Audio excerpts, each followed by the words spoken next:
Digital ID is the latest conspiracy theory to become fact. The government of Canada is quietly working on a digital ID without parliamentary approval or oversight. Government bureaucrats are right now seeking so called interested partners to create a new system for digital credentials. The kicker? The government says that any system that's developed should allow regulators to revoke credentials. Joining me today to discuss is John Carpay, president of the Justice Center for Constitutional Freedoms. I'm Rachel Parker, and you're watching The Rachel Parker Show.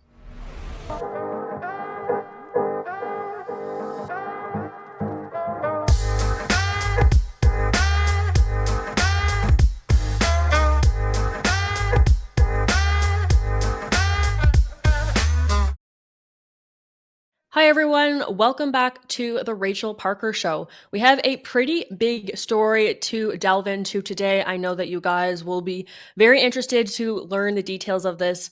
Last week, I was scrolling on X when I saw Conservative MP Michelle Rempel-Garner post a video about digital IDs. She had found a report from Blacklock's reporter. I'm sure you guys are familiar with their work. They cover Parliament Hill, and they do something different than a lot of other outlets in that they just spend hours and hours and hours going through government websites and government documents to learn the salacious details of what our federal bureaucrats are up to and what they are spending our money on.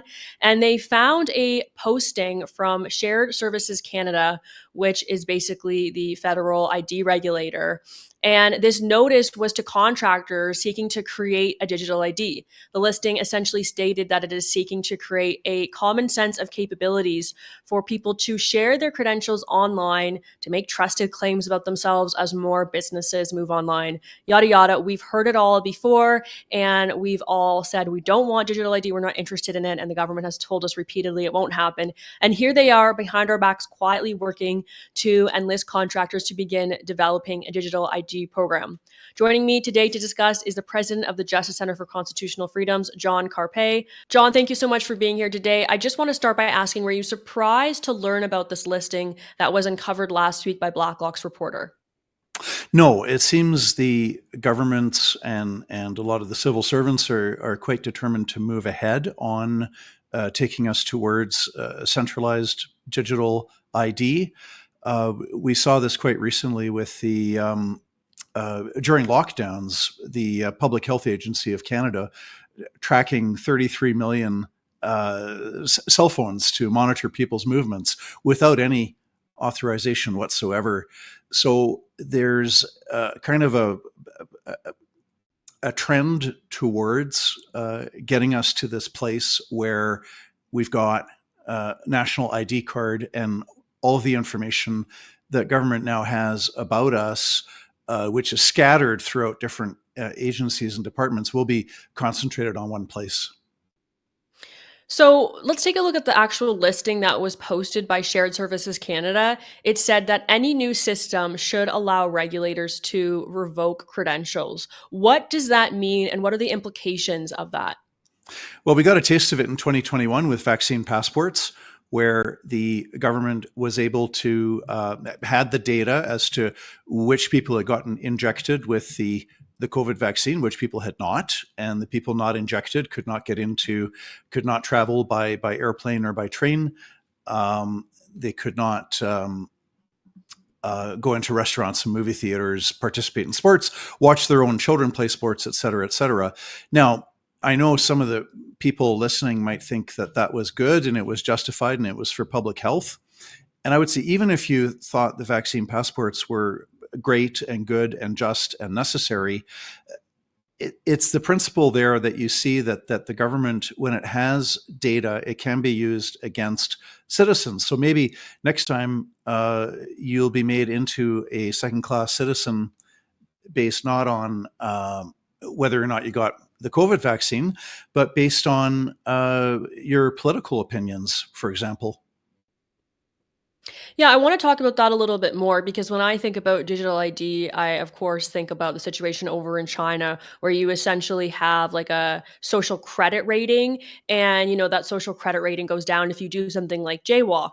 Certainly in Canada, we've seen a lot of efforts from our Liberal government to police what we can say. We've seen massive restrictions on freedom of speech, and they continually try to ram those down our throat. So let's say we had something like a digital ID. Can you see a system in Canada where, say, I don't know, 5 to 10 years down the line, someone is making a political statement online that goes against the government, and they are potentially seeing their digital ID revoked? Is this something that is just too Orwellian, or is this something that you could actually see happening in Canada?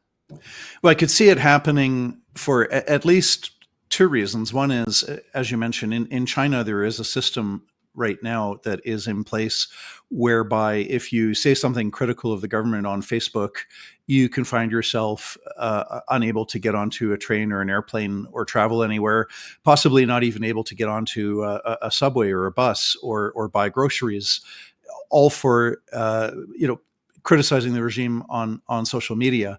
So that's a reality where you've got a direct link, and if the government has centralized digital ID for every individual, becomes very easy to control every individual and say, well, you have not been a good boy because you've said something politically incorrect.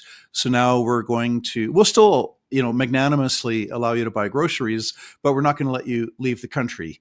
You cannot, visit a sick or dying relative outside of Canada. You cannot get onto an airplane. Very, very easy to do. And the second reason why it's so obvious is what we saw with the vaccine passports that were in place in 2021, 2022. We've seen that the government is willing and able to use that technology to discriminate. So, would you say that a digital ID is kind of like the first step in a potential social credit system? And if we were to see the digital ID be pushed through, we would have essentially given the government the platform and the logistics to be able to use a social credit system to regulate and penalize Canadians when they disagree with their government. Well, that's exactly the problem. I mean, right now it would be difficult for the government because the information is scattered. Okay, so the different branches of government have information about me. Somewhere there's my driving records and how many speeding tickets I've received in the last 10 years. Somewhere else there's the health records. Somewhere else there is with the CRA, there's my employment records. I mean, the federal government knows every place I've ever worked since I was a teenager working at McDonald's in the 1980s. Now, right now, all of that information is scattered in different places. So it gives me some protection that what the government knows about my driving records, my employment, my taxes, other aspects of my life, it is at least it's diffused and scattered. If you get all of that lumped together in one place, then government is in a position to say, well, we're not going to let you buy gasoline for your car. There's a very real, there's some people believe that we control the weather, we control the climate, and we need to save the planet from a climate holocaust. Therefore, we have to use less gasoline, drive our cars less often. So if we have centralized digital ID and all the information's in one place, government can say, okay, you're only allowed to spend $200 a month on gasoline. That's your maximum. And any more than that, right, in order to force people to drive less. So there's all kinds of pernicious things that can emerge if the information is gathered in one place, and if government acquires the authority to grant and deny access. We don't want government to determine who is credible and who is trustworthy. That's the key point. So when you talk about the government would seek to be collecting all that data that's currently scattered, some of our data, a large portion of our data is under the purview of the provincial government. For example, all of our healthcare data, typically when you seek to have, a car regulated in your license, that's done through a provincial government. Could the provinces stand up, even if the federal government were to decide to proceed with a digital ID? Could our provincial governments, and I suspect that our government here in Alberta would do so, could they stand up and say, we're not going to sign on to this, we're not going to be handing over the data? Would they have the power to do that? Yes, because the federalism, so we've got the division of powers. So even if the federal government instituted a national ID card that had your, social insurance number and your passport and certain federal things on it, which again would be a mistake. But then the provinces do not have to cooperate. Although I anticipate what the federal government would do is what they're now doing with healthcare. Healthcare is provincial jurisdiction, but the federal government says, well, we've passed the Canada Health Act, and if you do not comply with the Canada Health Act, we're not going to give you money for healthcare. And so, in the same way, I would hope that provinces would fight back, but the feds do have the power of the purse to pressure provinces into complying. One other chilling aspect of this notice from Shared Services Canada to contractors was that it didn't explain if enrollment in the digital ID credentials that they're seeking to create would be mandatory. If the federal government goes ahead and creates this system, do you anticipate that it would be forcing Canadians to sign on by saying, "Oh, you want access to services like EI or mat leave pay? You're going to need to enroll in this digital ID first." How do you see that playing out? I think promises by politicians, by governments, that something is going to be forever voluntary, such promises are absolutely worthless. And we saw it again firsthand. I don't want to belabor the point, but when the COVID vaccine was rolled out in January, February, March, April, May, the politicians swore up and down that this was voluntary, voluntary, voluntary.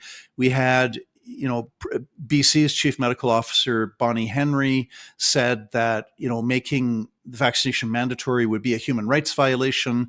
We had Jason Kenney in Alberta swearing that this would never be mandatory. That would be a human rights violation. And barely 2-3 months after making those solemn promises, all of a sudden, oh yeah, everybody must get injected. And if you don't, then you lose your privilege to, it becomes a privilege to travel within Canada and outside of Canada. You become a second-class citizen, etc. So when a government says, "Oh yeah, we're going to have this mandatory ID, but it's going to be voluntary," it's like you'd be stupid to believe that, frankly. Yeah, you'd be stupid to believe most of the things that come out of politicians' mouths these days. Just sort of one of the things I was thinking through here, we talk about this listing, it's obviously very concerning. Maybe the one mechanism of defense that I can see is that the federal government is typically quite slow to act on things, and it makes progress at an unbelievably tortoise-like pace. And so, maybe one mechanism of defense that we have against the digital ID system that the government is obviously seeking to create without parliamentary approval or oversight is that we could potentially have a federal election before, they've made much progress, if any, on such a system. And we know that if we did have a Conservative government, the Conservatives have been very vocal against the digital ID. Conservative MP Michelle Rempel-Garner has even tabled legislation about online censorship, which explicitly says that digital IDs should not be allowed. So what do you really see as, the solution here? If this is something that the government is already working on, is it something that you're saying, I think it'll get kicked down the line because I doubt they would complete it very quickly? Or are you concerned that this is something we could see being implemented within a year? Well, the important thing is to have a culture where you have 60%, 70, 80, 90% of Canadians are adamantly opposed to a centralized digital ID.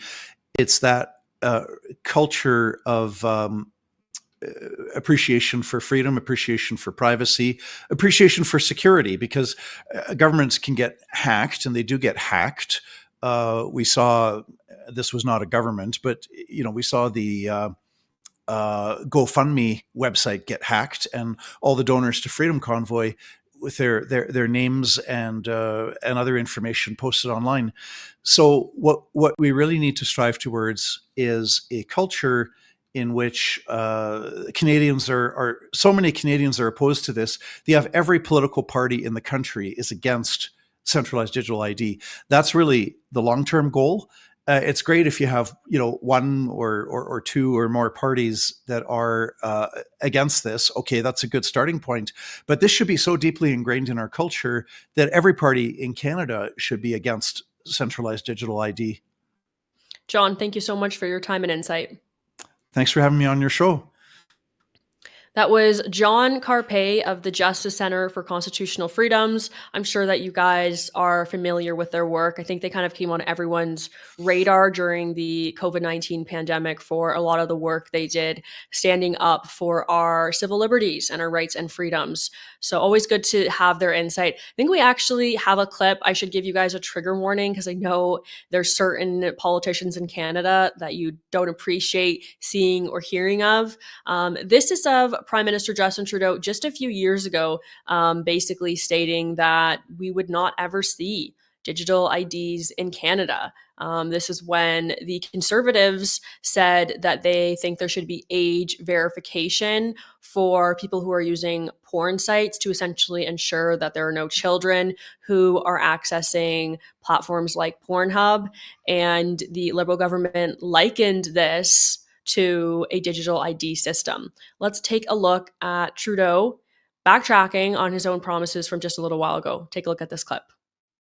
What's also concerning is instead of stepping up to stand for protecting our kids through responsible, serious legislation, he's proposing that adults should instead have to give their ID and their personal information to sketchy websites or create a digital ID for adults to be able to browse the web where they want to. That's something that we stand against and disagree with. We think we need to responsibly protect kids, but we need to do it in a way that is acceptable to all Canadians. And sorry, that clip wasn't from a few years ago. That was actually just back in February. So just a few months. So just a few months ago, within the same year, Prime Minister Justin Trudeau said that they would not be implementing digital IDs. He actually goes after the Conservative Party for seeking to have this age verification so that there aren't young children accessing porn sites. And to Trudeau, that was simply unacceptable. You have to ask yourself why he also said there, we don't want people having to give their IDs to these sketchy sites, these poor people having to put their ID into these sketchy, untrustworthy sites. Maybe you shouldn't be accessing these sites in the first place. And children certainly should not be. Basically, what these disgusting porn websites seeks to do is they actually want children to start watching their content, and they want to get them addicted so that they'll have lifetime users. They actually seek to have young children watch their content and become addiction, and then they have a lifetime of addiction and of utilizing these services. And the porn sites make millions and billions of dollars off of it, as we know. Just wanted to touch base on Conservative MP Michelle Rempel-Garner, what she said about this topic explicitly. As I mentioned before, she actually introduced a bill to counteract the Liberal government's online, basically, censorship bill. And she explicitly in the bill wrote in that it would prevent digital ID.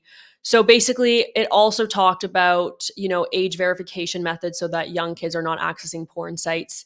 And here's what it says. This was back in September. Rempel-Garner said the Conservatives' new bill will look to implement privacy-preserving and trustworthy age verification methods, for example, computer algorithms that ensure reliable age verification to detect when a user is a minor, to be able to restrict access to any content that is inappropriate for minors to such users while expressly prohibiting the use of a digital ID for these purposes. Okay, everyone, and now it's time to turn to our weekly comment roundup. As you know, I like to look through all my comments under every episode. You guys are generally pretty good with constructive criticism. So if you want a chance at having your comment read and responded to on the show, be sure to leave one under today's episode. Taking a look from last week's comment, user at Homer said, "It's not who votes that counts, it who counts the votes," from Joseph Stalin. I actually have been seeing this circulate online because it's the American presidential election today, which is very exciting. I'm sure you guys are tuned into that as well, unless you're not really someone who cares about American politics. I personally find it very interesting and fascinating, much more so than Canadian politics a lot of the time. There's been a lot of concern about the voting processes down in the States. I actually saw today that a bunch of the tabulators in Pennsylvania, which is a key swing state today, if Pennsylvania swings for Harris, I think Donald Trump will be in trouble. So everyone's kind of looking at Pennsylvania right now, but I saw that a bunch of the tabulators were down. And, it just raises the question again, why are we using these unreliable machines? It seems that they consistently don't actually save time, but they increase the length of time it takes to get voting results because of the fact that they just don't work a lot of the time, or because, as was in the case of the Alberta election, we waited until late in the evening to have the tabulators tally the votes from the day, and then election officials had to enter all the numbers for each riding in the province into a computer manually, and it ended up taking hours longer than it normally would to get the results of the general election back in 2023. And then, of course, there's just the whole argument that nobody actually trusts them. So I think we're going to be seeing a lot of such stories today. My timeline on X is already littered with examples of people, raising concerns about voting processes when they showed up to vote in the United States of America today. User at CMF, this is really just a bunch of letters, so I'm not going to read it all, but wow, this is about the BC election. Wow, crazy how they got exactly the outcome they needed in exactly the ridings they needed, but only after the regular election already occurred and one special counting occurred. Oh well, nothing to see here. Very trustworthy process. Don't worry, go back to sleep. I hear they released a new show on Netflix. I wanted to talk a little bit about that last line a bit because I think something we don't talk about enough is how most Canadians are really not engaged in what's going on in the world around them and not engaged in a lot of the problems that we're seeing in our country because life in Canada is so comfortable and they haven't really forced you to. I think unless you have unless you're really religious, or maybe if you're a conservative who is really true to their beliefs, I don't know that you've experienced much discrimination in your life. For those of you who, for example, didn't take the COVID jab, you experienced discrimination from that, I'm sure. And maybe there was times in your life where you experienced discrimination elsewhere. I'm, very religious. I remember when I was in university, was pretty open about a lot of my conservative and Christian beliefs. And I couldn't believe the vitriol that I experienced from that. That was the first time in my life I had actually experienced any, I would say, prejudice or discrimination where people openly disliked me, openly mocked me because of my belief and my value system. And that was a huge wake-up call to me as to the state of our country and, this so-called tolerant leftism that's actually totally intolerant to anyone who believes anything different.